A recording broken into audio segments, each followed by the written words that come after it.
చెప్పాను కానీ సరేనని చెప్పి ఇంకా మనోజ్ని కాస్త తీసుకెళ్లి ఇంటి దగ్గర దిగబెట్టేస్తాడు. అప్పుడే వచ్చేసావేంట్రా మనోజ్ అనగానే నేను ఇంటర్వ్యూలకు తిరుగుతూ ఉంటే బావగారు కనిపించారు.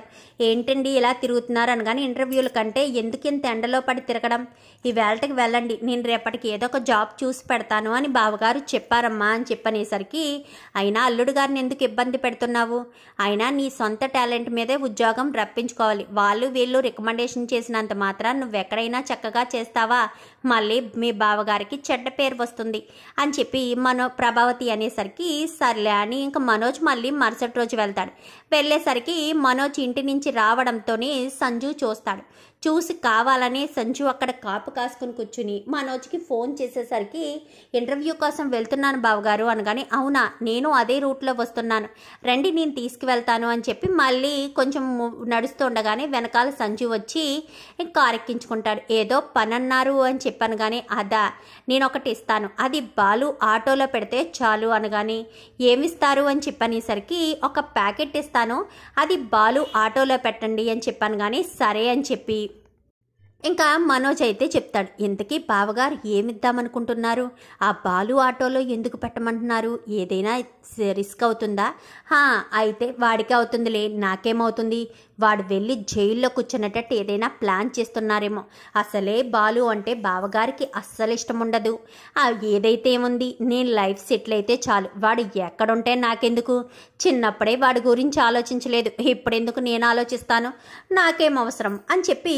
ఇంకా మనోజ్ అయితే అనుకుంటాడు. అలా అనుకున్న మనోజ్ కాస్త ఒక 2-3 రోజులు అలాగే సంజు ఫోన్లు చేయడం అది చేయడం ఇది చేయడంతో ఇంకా అది ప్యాకెట్ కాస్త ఇస్తాడు. ఇచ్చేటప్పుడు సరే మీకు ఒక నెంబర్ ఇస్తాను, ఆ నెంబర్కి ఫోన్ చేసి మీ ఆయనకి ఇలా యాక్సిడెంట్ అయిందని చెప్పండి అనగానే ఎవరి నెంబరు అని చెప్పనేసరికి ఎవరిదో నెంబరు, మరి ఎవరు ఆయనకి యాక్సిడెంట్ అయింది అనగానే ఎవరిదో ఆయనకి యాక్సిడెంట్ అయిందని చెప్పండి చాలు అని చెప్పనేసరికి సరే అని చెప్పి ఫోన్ చేస్తాను. ఫోన్ చేయమనేసరికి ఇంకా వేరే ఫోన్ ఇచ్చి ఫోన్ నుంచి నెంబర్ ఆల్రెడీ డయల్ చేసి వేరే పేరు ఒకటి ఫీడ్ చేసి పెట్టేసి ఉండడంతో నెంబర్ కనిపించదు. మౌనికాకి ఫోన్ వెళ్తుంది. మౌనికాకి వాయిస్ బాగోలేదన్న విషయం సంజుకు తెలుసు, ఎందుకంటే వాయిస్ డిఫరెంట్గా ఉంది, అంటే కోల్డ్ చేయడంతో వాయిస్ చేంజ్ అయిపోయింది, అంటే మనోజు ఆ వాయిస్ విన్నా గుర్తుపట్టలేనంత పరిస్థితికి వచ్చేటట్టుగా.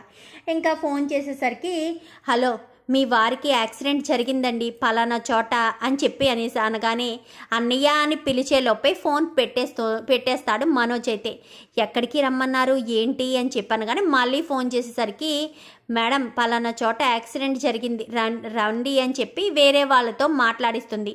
మనోజే ఫోన్ చేశాడన్న విషయం అక్కడ మౌనికాకి తెలుసు, కానీ మనోజ్కి తెలియదు మౌనికాకి ఫోన్ చేసి రమ్మన్నానని చెప్పి. అది ఒక బ్రోతల్ది, అంటే అక్కడ ఒకటి ఏదో జరిగే చోటికి మౌనికాని కావాలని అక్కడికి రప్పించి అక్కడే యాక్సిడెంట్ అయిందని చెప్పి అక్కడ ఇరికించి జైల్లో పెట్టించాలనేది ఇంకా వాడి ఉద్దేశం. అయితే అయ్యేసరికి ఇంకా ఈ విషయం ఇంట్లో కూడా చెప్పకుండా గబగబా బయలుదేరిపోతుంది మౌనిక.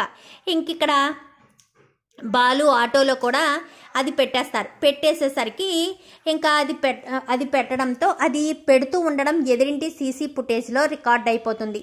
ఆ బాక్స్ కాస్త తీసుకొచ్చి బాలు ఆటోలో పెట్టడంతో పోలీసులు కాస్త బాలుని పట్టేసుకోవడంతో నీకెక్కడిది ఇది, ఎవరికి సప్లై చేస్తున్నావు అంటూ మాట్లాడేసరికి నాకు తెలియదు సార్, నా ఆటోలోకి ఎలా వచ్చిందో నాకు తెలీదు అంటూ మాట్లాడేసరికి ఇంకా సంజు అక్కడ గొప్పవాడు అవ్వాలని ఏమైంది ఏంటి అని చెప్పాను కానీ ఇలా ఏదో పెట్టారు సార్ అని చెప్పనేసరికి అది ఆయన మా బావగారే వదిలేసేయి అని చెప్పి అంటారు. అనేసరికి ఇంక ఈలోపు మౌనికాని పోలీసులు స్టేషన్కి తీసుకొచ్చేసరికి నువ్వేంటి మౌనిక అని చెప్పాను కానీ అది అనగానే ఈవిడెవరో మీకు తెలుసా సార్, బ్రోతల కేసులో అరెస్ట్ చేశాము అనగానే ఏం మాట్లాడుతున్నారు, తన నా వైఫ్ అని చెప్పనేసరికి తను మీ వైఫా, మరి అక్కడ ఎందుకుంది, అక్కడ ఉండవలసిన అవసరం తనకేంటి అంటూ ఇన్స్పెక్టర్ మాట్లాడేసరికి ఏదో పొరపాటు పడుంటారు అని చెప్పి ఇంకా మౌనిక బాలుని పట్టుకుని ఏడుస్తూ ఉంటుంది. అన్నయ్య నేను ఏ తప్పు చేయలేదన్నయ్య అని చెప్పాను కానీ సరే ఇంటికి వెళ్ళి మాట్లాడుకుందామని బయటకు తీసుకొచ్చాక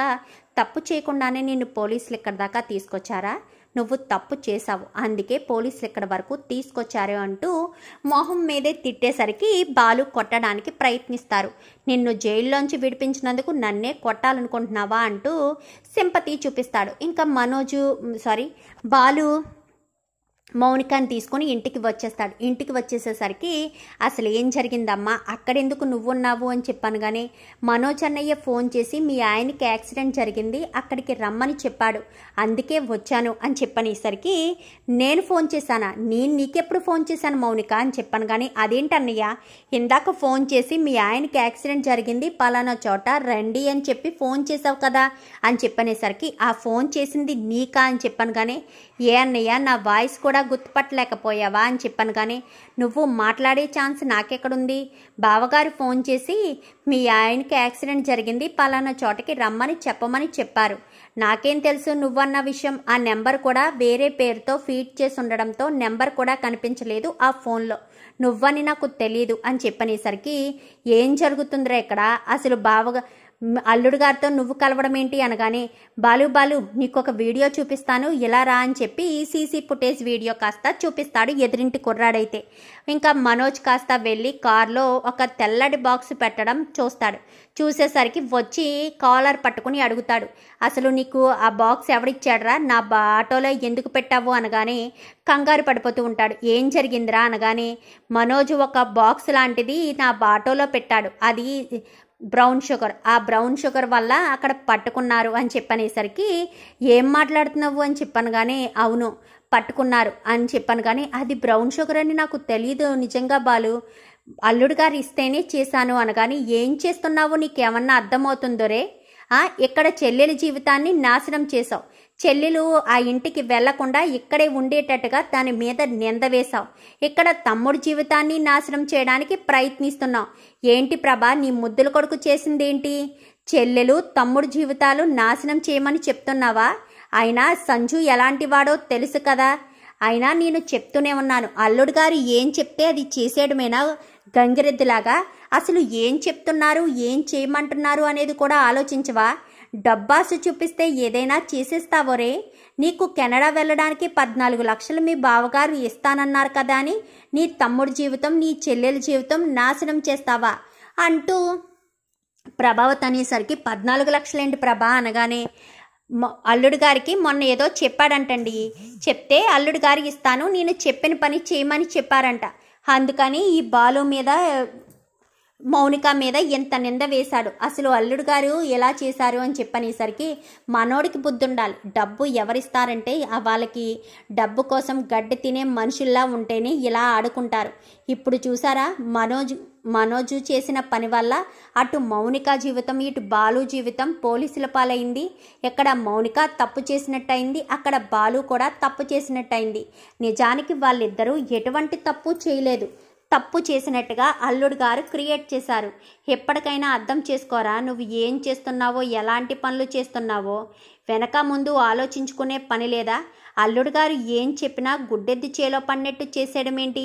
ఇప్పుడు చూడు ఎంత పెద్ద ప్రాబ్లం వచ్చిందో, మీరే కదా ఇదంతా చేయమన్నారు అని అంటే నేను చేయమన్నానా అంటూ మాట్లాడతాడు. అప్పుడేం సమాధానం చెప్తావు, ఏం సమాధానం చెప్పగలవు అని చెప్పాను. కానీ లేదు నాన్న, బావగారు చెప్తేనే నేను చెల్లికి ఫోన్ చేశాను, బావగారు చెప్తేనే తమ్ముడు బండిలో ఆ పౌడర్ పెట్టాను, అంతే తప్ప అది బ్రౌన్ షుగర్ అని నాకేం తెలీదు, అది బ్రోతల్ హౌస్ అని కూడా తెలీదు, ఎందుకో రమ్మని చెప్తే చెప్పానంతే, అటుపక్క మాట్లాడిందని మౌనిక కూడా నేను అనుకోలేదు నాన్న, అవతల వాళ్ళు మాట్లాడకుండానే నువ్వు మాట్లాడేసేమని చెప్పి బావగారు చెప్పినందువల్లే చేశాను, నీకంటే అమాయకులు ఎవరూ దొరకలేదంట అనుకుంటా మనోజ్, నిన్ను బాగా ఇరికించారు అనగానే ఒక్క క్షణం కూడా వీడింట్లో ఉండడానికి వీల్లేదు, నా కూతురు జీవితం బాలుగాడి జీవితం నాశనం అయిపోవడానికి వీడు ఎంతకైనా దిగజారుతాడు, డబ్బు ఇచ్చి ఇలాంటి పనులు చేయమన్నవాడు డబ్బిస్తే రేపు మర్డర్లు కూడా చేసేస్తావా?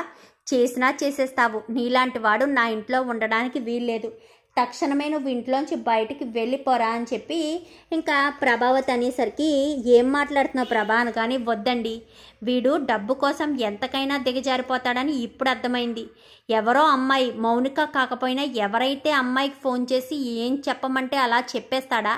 వెనక ముందు ఆలోచించుకునే పని లేదా? అంటూ ఇంకా ప్రభావతి కాస్త మనోజ్ని కొట్టి బయటికి పంపించేస్తుంది. చూద్దాం మరి రాబోయే ఎపిసోడ్స్లో ఇలాగే జరగాలని మీరు కూడా కోరుకుంటే వీడియో నచ్చితే లైక్ చేయండి, ఛానల్ని సబ్స్క్రైబ్ చేసుకోండి, పక్కనే ఉన్న బెల్ సింబల్లో ఆల్ పై క్లిక్ చేయండి. Thank you for watching.